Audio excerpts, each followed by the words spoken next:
Good afternoon to everyone. My name is Carlos Vargas. I'm International Outreach Manager at Carlton International, that is International Office. And we're very pleased that you're here. This is a very unique session. And we're going to have a very short time during this time, only about 10 minutes. So the two speakers are going to be very quick in terms of what they're going to be speaking. And I will start, as you know, the topic is going to be research, mobility, and visitor and scholar. So I'm going to start to introduce the first speaker, and then we will go for questions very quickly. The second speaker will continue, and then we will have questions for the second speaker. So thank you so much for being here, and we hope that you enjoy this session as well. So our first speaker is Dr. Sylvie Jasen. She's the International Projects Coordinator at Carlton International. She manages research-based mobility programs for both students and faculty, that facilitating funding for international research visits to Carleton and abroad. She's an experienced researcher and educator. She holds a PhD from Carleton University, and she studied contemporary documentary and narrative film. So Sylvie, the floor is yours. Thank you, Carlos, and thank you all for joining us today.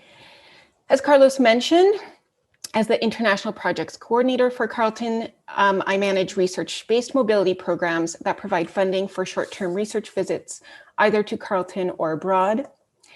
The Carleton International Office coordinates a number of mobility programs. The Canadian organization MyTax offers a variety of both outbound and inbound opportunities for students at all levels and postdoctoral fellows. Global Affairs Canada mostly offers inbound programs for students and are tied to various regions, but also has outbound opportunities for Canadian faculty. Carleton also partners with the Shastri Indo-Canadian Institute with programs for mobility between Canada and India for both faculty and students. We also participate in the Erasmus Plus program when we have the opportunity. This program is based on bilateral agreements with universities in the European Union and is typically initiated by the European partner. Other opportunities for faculty members include FIPESP Sprint for collaborations with researchers in Sao Paulo, Brazil, and the France-Canada Research Fund for new collaborations with researchers in France. You can find more information about the programs I coordinate on our website. Please visit the link indicated and feel free to email me with any questions. Next slide, please. Over the past 5 to 10 years, there has been a significant growth in mobility programs, both in terms of the number of opportunities offered, as well as the number of researchers applying and awarded. From only a handful a decade ago, Carleton International now manages at least 14 programs. During this period, we have had a total of 107 students come to Carleton through these programs, and 70 Carleton researchers travel abroad, with an obvious sharp increase in the last 2 years. There is clearly an increasing eagerness to travel and collaborate internationally. End of slide, thank you. In addition to an increase in mobility programs and the number of researchers engaged in short-term mobility, another recent and significant development is a move towards a more strategic direction with the programs overall and the individual projects being funded. Specifically, funding agencies are putting greater attention on having student and faculty mobility facilitate each other, inform larger research collaborations, and be part of building partnerships at the institutional level. There is an effort here to establish long-term relationships through large-scale projects and involve both faculty and student exchanges. In this context, an individual mobility experience or project contributes to a larger research initiative and international partnership, whether between faculty or institutions. This is not necessarily new in practice, but is now built into the strategic direction or goal of a program. It makes short-term mobility an investment in long-term collaborations. It is also a means to generate international research communities for the sharing of knowledge, expertise, and resources on a large scale.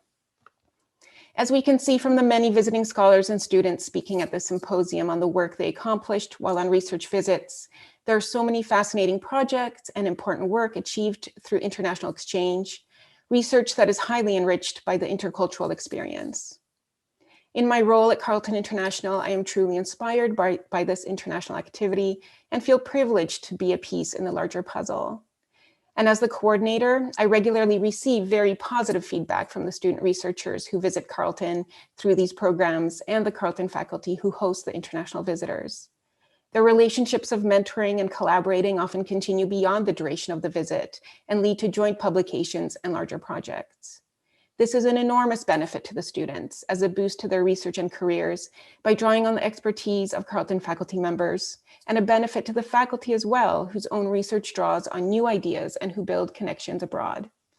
I therefore invite students to explore our website and get in touch to take up these opportunities, and strongly encourage Carleton faculty to take part in these programs as well, as hosts to international visiting students or by supporting Carleton students in traveling abroad, and in establishing international collaborations that facilitate more student mobility. This benefits the students, the faculty, the university, the research community, and the world. Thank you. Thank you. So we are behind, so we will continue with Yvonne's presentation. We're going to be a little bit late, but forgive us for that. So Yvonne, if you are ready, we could start with your presentation. Yeah. So I want to introduce Yvonne, and as she gets ready, Yvonne is just more than 20 years of experience at Carleton. She's very experienced in different roles here at Carleton, and she manages the Business Scholar program and the Virtual Business Scholar program. She also offers immigration advices to visiting scholars, and in addition, she studies sociology at Carleton University, and she's a regulated Canadian immigration consultant. Yvonne, please start your presentation. Thank you. Excellent. Thanks, Carlos. I'm really glad to be here with you today to speak about our program. To begin, I'm going to talk about very briefly a study conducted by Cassidy R. Sugimoto and colleagues from Indiana University and the University of Montreal, in which they measured global movement of researchers and the significance of mobility to the intellectual impact of their work. They found that mobile scholars have about 40% higher citation rates on average than non-mobile ones. This is just one of the many benefits of global research mobility, and it supports the importance of programs like ours in building international research capacity and collaboration. Carleton welcomes over 130 visiting researchers annually. This past year, as the pandemic hit, of course, and brought international travel to a halt, we quickly pivoted our program to include virtual visits. Please visit our website to learn more about these and the application process for future in-person visits, or feel free to email me about our in-person or virtual program. Our program has hosted over 1,500 faculty and student researchers from over 80 countries and 740 institutions for on-campus research visits, providing us with a unique opportunity to present program observations and trends, which I'm really happy to be able to share with you today. An analysis of this data shows us detailed information on who our visiting researchers are, where they are coming from, and which departments and faculties most frequently host them. Next slide, please. So at Carleton, our visiting researchers fall into three main classifications: either visiting professors who are faculty from another institution, visiting scholars who are postdoctoral fellows registered at other universities, or researchers holding positions with government or other institutions, and lastly, student researchers, students registered in an academic program at an institution abroad. So as the bar graph shows, between 2016 and 2019, we've seen growth in all three classifications, but most interesting is the trend of annual increases of incoming student researchers since 2015. As Sylvie mentioned earlier in her presentation about funded research mobility programs, funding opportunities for student-focused research mobility have increased in Canada and abroad. And our data reflects higher numbers of student researchers participating in our program, especially since 2015. And as more student research mobility funding opportunities arise, we anticipate this trend will continue. Next slide, please. So as seen by the bubble graph, which depicts the number of visiting researchers by country, the top 5 international countries from which they arrive are China, India, Iran, France, and Brazil, closely followed by Germany.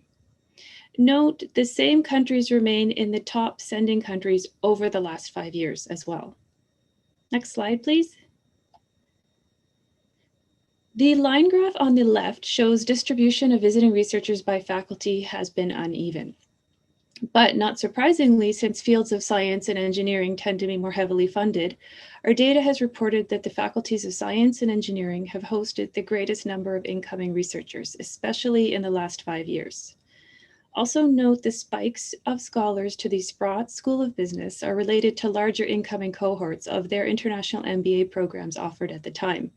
At Carleton, our Sprott School of Business is its own standalone faculty, which accounts also for why it shows as a dominant host department in the bubble graph. The bubble graph on the right gives us insight into which departments have most frequently hosted visiting scholars. In engineering, the departments of mechanical and aerospace and systems and computer engineering have dominated. In science, math, and stats and computer science. In the Faculty of Arts and Social Sciences, the Department of Geography and Environmental Studies. And in the Faculty of Public Affairs, the Department of Political Science. So to conclude, our data demonstrates the most significant increase of incoming visits being in the last 5 years and a trend of more student research visits, particularly in the fields of science and engineering. We are now collecting more consistent information on how these visits are funded so we can better understand the impact of access to funding on who our researchers are, where they come from, and what fields of research are undertaken during the visits. We anticipate the availability of funding will have a significant impact on all three, since we often see common national funding sources from the countries from which we are receiving the most visiting researchers. We expect once we get past the pandemic, program growth will continue to rise again at a steady rate, and we look forward to offering more visiting researchers the opportunity to visit our beautiful campus and explore our nation's capital. So on that note, I will welcome any questions regarding our program or the presentation, and also feel free to contact me by email. Thank you.